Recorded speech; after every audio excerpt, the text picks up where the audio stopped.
Yeah, so I started here back in '99, and our population was just shy of 5,000. And so here we are, 24, and we have almost 23,000 population. And so there has been a lot of growth over the years. Just, we've got a great school district, great community.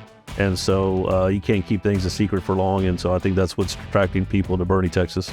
Our council, our community, everybody that lives in this area is just very pro-police, very pro-veteran, very pro-first responder in general. And so everything we do, it does make things a lot more peaceful, especially as a chief here with everything that's going on with the growth, trying to manage the growth.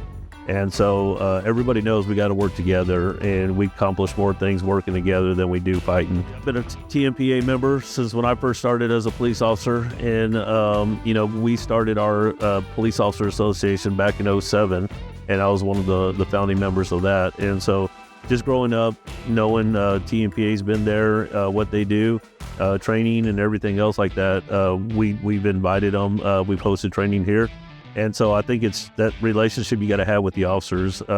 Everybody wants different things, and I think a lot of it goes to the communication side. I've known Joey for quite some time when we were both, just being cops, and we had one of our officers who was with the DEA task force, and that's how I even got to know Joey even more and working with them. And so Tmpa is an association. I understand what they do. I understand their goals, and obviously they're there to look out for the officers.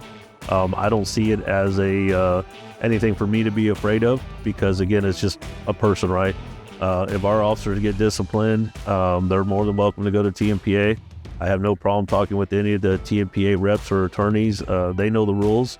A lot of them are former law enforcement sometimes too, and so they know how the game is played. They know what the process are.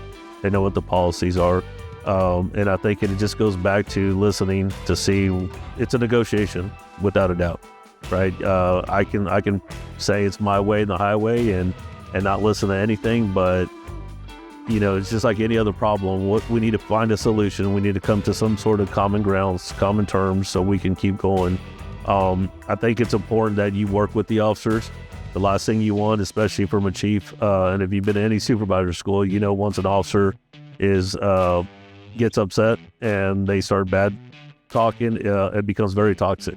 And I think it's important that we just talk it out instead of just kind of everyone having their chest out and nobody wanting to budge.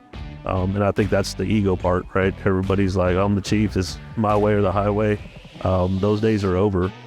People don't want that.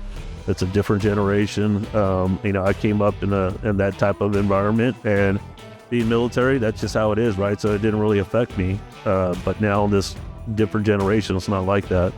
And so we can still try to be what I would say hard ass, but it doesn't work all the times with a lot of the newer people that we're seeing.